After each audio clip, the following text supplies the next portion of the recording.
interesting true story. In 1975, the local township...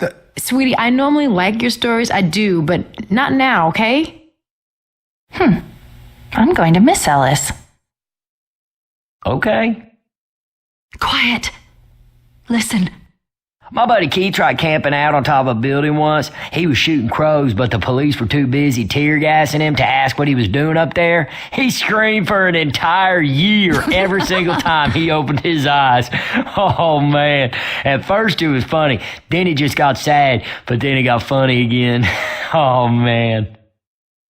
Man, I love malls. I do. Once I was in this mall up in Atlanta, and these guys were dancing for, like, money and stuff, and my friend Dave and I was all like, Jimmy Gibbs Jr. is the man. I mean, I don't know anybody like that, man. But there was this guy I knew. He raced dirt tracks, not stock cars, but open wheel cars, you know? And he was racing once. And a goat.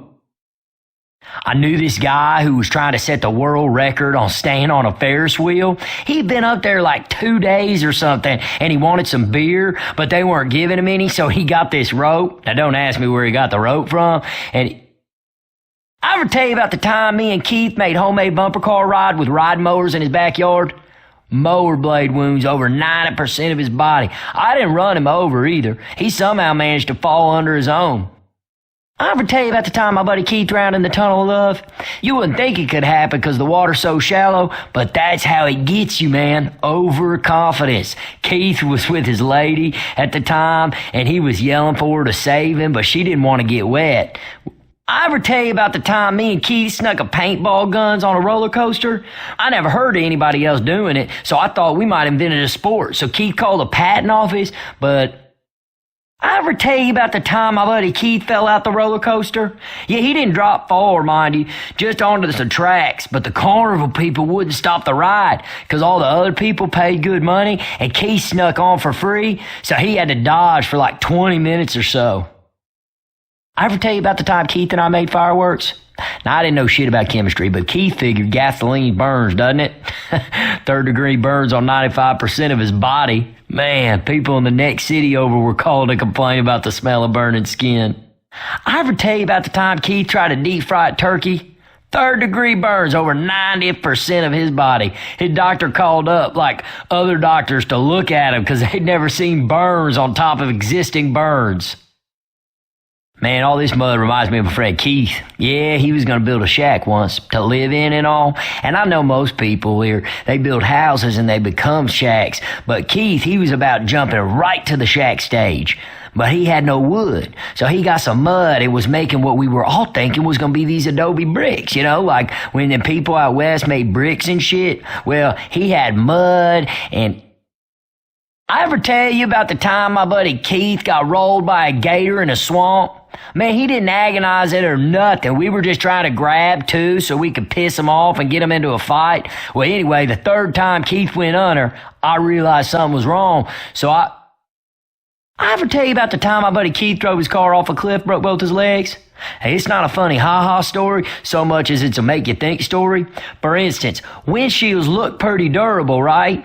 Yeah, not the case according to Keith. Son of a bitch flew right through that sucker. I ain't ever been in a sugarcane field before. I mean, I seen them and all, but no real reason to go into one. But now you go into a peach grove, you find all sorts of cool shit. This one time, I ever tell you about the time my buddy Keith and I were on the top of a burning building and we had to fight our way down like 5 floors of zombie? Wait a second. I guess that was you guys. Oh, shit, man. I can't wait to tell Keith about that one. Do you know what suck the heads means? Because I came down here with Keith once, and he didn't know. And, I mean, it ain't nothing bad. It's about eating. I ever tell you about the time me and Keith filled up water balloons with our own... I ever tell you about the time my buddy Keith fell down an open manhole?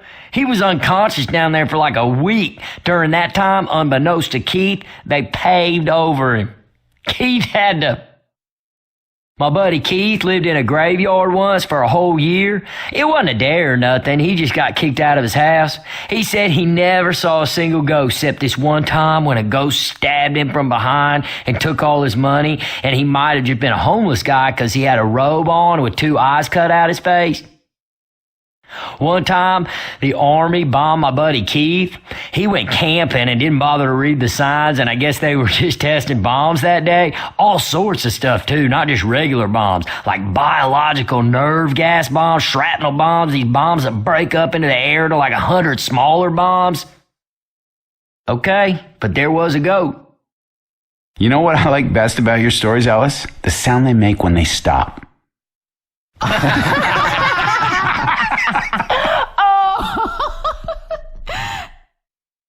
I ever tell you about the time my buddy Keith made sushi? Yeah, his mom took him to a sushi place for his birthday, and he didn't want to go, but he turned out he loved it, man. But it's like $10 a sushi at one of them places. So Keith figures, hey, how hard could it be to roll up some raw food and seaweed, right? As it turns out, it's hard.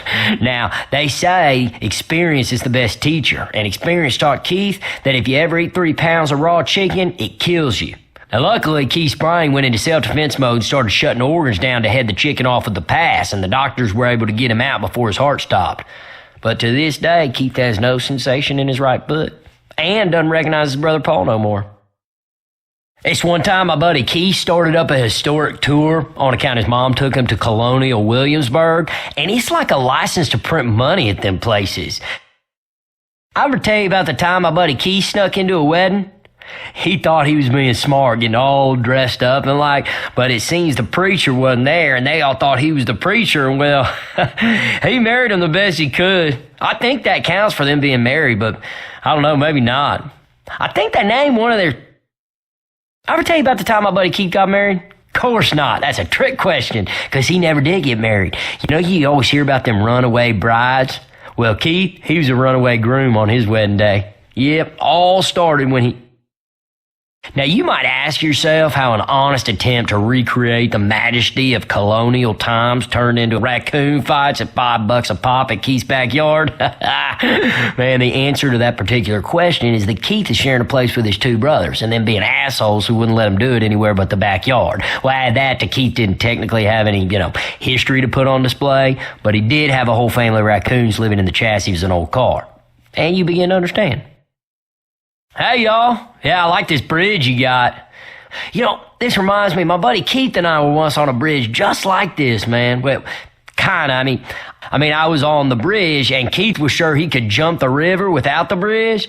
So I raised the bridge, and well, did you know cars could float? For a little while at least. My buddy Keith had his car drop in a lake off a bridge just like this one here.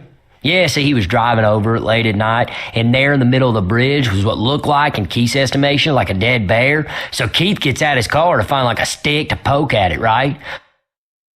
Well, it turns out it's just some lady's fur coat that must have fallen out her car. So, hey, free coat, right? Now, owls won't normally attack a man, but in this case, they were hungry, and that made them reckless, man. Keith reckons they must have been there for hours watching what they thought was a bear carcass, because as soon as he picked it up, them owls had claws in him an inch deep. Well, Keith figures his best bet is to jump in the lake, because owls can't swim. Well, them owls could. He fought them for like 20 minutes treading water, and during that time, a boat came, bridge went up, and down went Keith's car. Man, sometimes nature's just trying to teach us, if we'd only listen. This one time, my buddy Keith on a dare got a tattoo. I'm a moron. Right across his forehead, man. Of course, he made $200 off that, so you ask yourself, who's the real moron, huh? So, do you guys know anything about the swamps? Listen up, everybody. Be on the lookout for blood farmers. I'm serious. What? Blood farmers? Boy, what in the hell are you talking about? Duh. Farmers that don't grow crops, they grow people to eat. Jesus Christ, Ellis, like the goddamn zombies aren't bad enough. I don't know. Maybe. Hope the swamp people don't mind us visiting.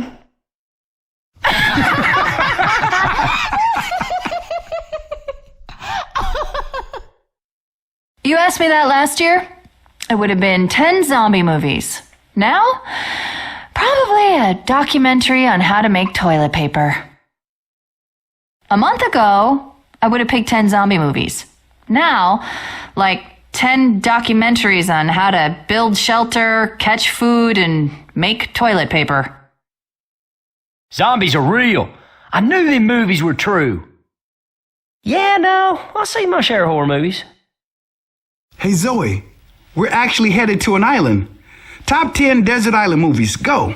Never thought I'd be happy to be heading to a deserted island. In most movies, they sink. Are you joking? No. Thanks, Zoe.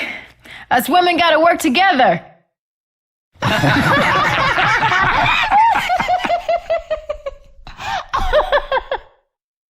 Bye, Alice. Bye, Coach. Rochelle. Bye, Coach. Bye, Alice. Nick. Bye. What's your name? I love you.